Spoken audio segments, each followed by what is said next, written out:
नमस्कार, मानस Mishra, world news India में आप सभी का बहुत बहुत स्वागत करता हूं। अब तक जो न्यायपालिका को लेकर के कई जगहों पर, चाहे वो सरकार में हो या आम पब्लिक के बीच में, काफी गुत्थम गुत्थी होती थी कि आखिरकार क्या न्यायपालिका में बदलाव होगा। लेकिन इस बार 800 जज मौजूद थे एक मीटिंग में, जहां पर राष्ट्रपति थी, इसके अलावा प्रधानमंत्री मोदी के आर्थिक सलाहकार थे। क्या कुछ वो आपको दिखाने जा रहे हैं और आखिरकार कैसे न्यायपालिका में बड़े बदलाव का एक सबसे बड़ी मुहर दिखाते हैं आपको इस वीडियो में। और एनजेएसी पर, क्या एनजेएसी की वापसी की यहां पर राह प्रशस्त हुई है, दिखाते हैं पूरी वीडियो में। अनुरोध करेंगे वीडियो के कमेंट बॉक्स और अपनी राय प्रतिक्रिया जरूर दीजिएगा। क्या भारत सबसे बड़े बदलाव की ओर बढ़ रहा है?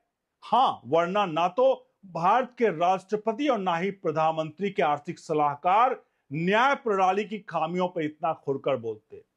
इस महीने की शुरुआत में राष्ट्रपति द्रौपदी मुर्मू ने एक बार फिर न्यायपालिका को आड़े हाथों लिया।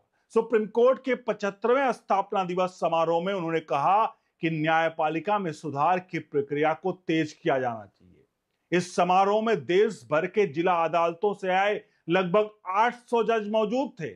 राष्ट्रपति ने आगे कहा कि लोगों को लगता है कि न्यायपालिका में संवेदनशीलता नहीं है, यानी भारत की न्यायपालिका कठोर और अकड़ू बनकर चुकी है। यह पहली बार नहीं है जब राष्ट्रपति ने जजों की नियुक्ति प्रणाली पर सवाल उठाए हैं। कॉलेजियम का नाम बिना लिए हुए उन्होंने बार बार सुझाव दिया है कि जजों की नियुक्ति भी उसी तरह से होनी चाहिए जैसे आईएएस अधिकारियों की होती है। राष्ट्रपति का सुझाव, थोड़ा सा बैकग्राउंड को देखते हैं। 1958 में भारत के लॉ कमीशन की ओर से 14वीं रिपोर्ट ने ऑल इंडिया जुडिशरी सर्विसेज यानी एआईजीएस बनाने का प्रस्ताव रखा था। ध्यान रखिएगा, 1958 में। इसके बाद 1978 में 77वीं रिपोर्ट जब आई, उस बाद 1986 में 116वीं रिपोर्ट आई और हालिया में 2012 में भी सुझाव दोहराया गया। लेकिन 1958 से लेकर आज तक इतने दशक बीत गए, लेकिन एक भी ठोस कदम नहीं उठाया गया। क्यों? क्योंकि हर बार खुद जजों ने इसका विरोध किया। हाईकोर्ट के मुख्य न्यायाधीश ने लगातार कहा कि इससे हमारे अधिकार क्षेत्र में दखल होगा। यूनियन पब्लिक कमीशन बात करें, यूपीएससी और सिविल सर्विस एग्जाम सीएससी के माध्यम से सरकार की 64 शीर्ष सेवाओं में नियुक्तियां होती हैं। आईएएस, आईपीएस और आईआरएस इनमें सबसे ऊपर है। इन्हीं परीक्षाओं से विदेशी सेवा, वन सेवा, रक्षा खातों के हिसाब विभाग, रेलवे के कुछ विभाग, डाक विभाग और कई अन्य विभागों के उच्च अधिकारी चुने जाते हैं। कानून के क्षेत्र के लिए आईसीएलएस यानी इंडियन सिविल लॉ सर्विसेज और आईएलएस यानी इंडियन लॉ सर्विस जैसी सेवाएं हैं, लेकिन इनमें से कोई भी जजों का चयन नहीं करती है।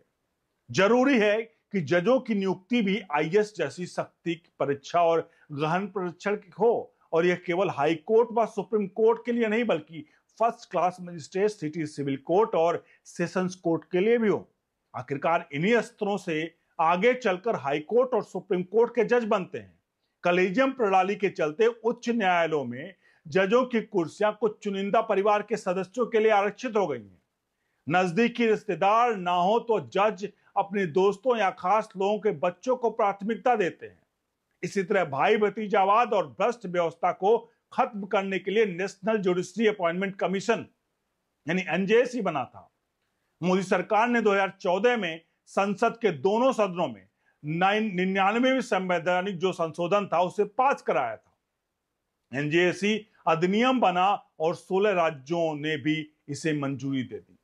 31 दिसंबर 2014 को राष्ट्रपति प्रणब मुखर्जी ने हस्ताक्षर कर दिए और 13 अप्रैल 2015 को यह कानून लागू हो गया। फिर क्या हुआ? 16 अक्टूबर की तारीख आती 2015 और सुप्रीम कोर्ट की संविधान पीठ ने 4-1 से बहुमत को इसे रद्द कर दिया। कोर्ट ने एनजेसी को असंवैधानिक करार दिया और कॉलेजियम प्रणाली बहाल कर दी।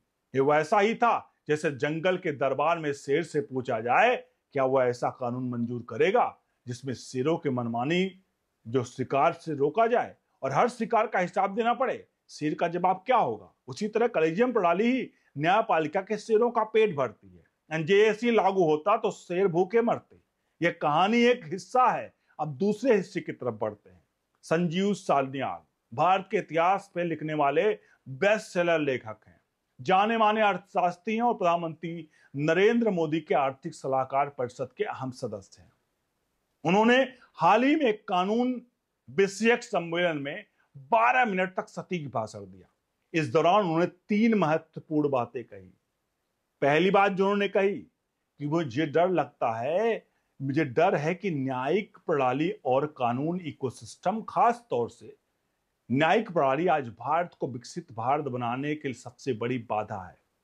जब तक यहां भारी परिवर्तन नहीं होता, सबसे मजबूत आर्थिक नीतियां भी बेकार साबित होंगी।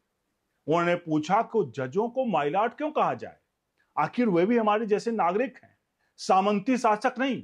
आज भले ही सर या योर ऑनर स्वीकार हो, लेकिन सवाल की चिंता है सही है, ज्यादातर वकील अब माइलॉर्ड कहकर ही जजों को सिर पर चढ़ाते हैं। उन्होंने अदालतों में लंबित छुट्टियों पर भी सवाल उठाए। इन लंबे वेकेशंस के दौरान अदालतों का पूरा कामकाज ठप हो जाता है। पुलिस, सरकारी अस्पताल या नौकरशाहों में छुट्टियां होती हैं, लेकिन वहां काम कभी बंद नहीं होता। अदालतों को ही क्यों वेकेशन बेंच की जरूरत पड़े। आपकी जानकारी के लिए बता दें, संजीव सान्याल महान क्रांतिकारी सचिद्रनाथ सान्याल के पोते हैं, जिनके शिष्य राजेंद्र नाथ लिहाड़ी, भगत सिंह और चंद्रशेखर आजाद जैसे वीर हैं, जिन्होंने काकोरी के साहस में, आपको बता दें, राम प्रसाद बिस्मिल का साथ दिया था और अंग्रेज ने उन्हें फांसी दे दी थी। संजीव सान्याल प्रधानमंत्री के भरोसेमंद व्यक्ति हैं। परंपरा रही है कि राष्ट्रपति के सार्वजनिक बयान पर अक्सर प्रधानमंत्री की मूक सहमति से ही होती है। इसलिए दोनों दिग्गजों की बातें साफ इशारा करते हैं कि मोदी सरकार न्याय प्रणाली के में बहुत बड़े परिवर्तन की तैयारी में है। आने वाले महीने में जज साहबान को मुलजिम के कटघरे में खड़ा कर जवाब मांगा जाएगा और कपिल सिब्बल, अभिषेक मनु सिंघवी और प्रशांत भूषण जैसे वकीलों द्वारा खड़ी की गई लीगल इकोसिस्टम को भी तोड़ा जाएगा। आवश्यक सुधारों के साथ साथ न्यायालयों की रिपोर्टिंग प्रणाली भी बदलाव की जाएगी। अभी भी लाइव लॉ और बार एंड बेंच सुप्रीम कोर्ट की सुनवाई कवर करते हैं, लेकिन ये भी उसी इकोसिस्टम का हिस्सा है। जरूरत है तीसरे और मजबूत राष्ट्रपति लीगल डिजिटल मीडिया प्लेटफॉर्म की, जो बेबाकी से इस किले में प्रवेश कर सके और न्यायपालिका को खोखला कर रही दीमकों का पेस्ट कंट्रोल कर सके। मोदी सरकार का कामकाज कुछ भगवान की कारोबार जैसा ही है, कभी भी कभार देर पर अंधेर नहीं है।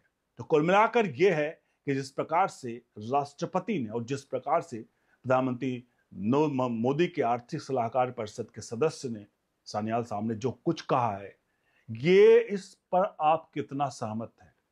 आप अपनी राय प्रतिक्रिया जोड़ दीजिएगा और वीडियो को लाइक शेयर जरूर करिए। आपको लगता है कि क्या ये प्रणाली लागू होनी चाहिए?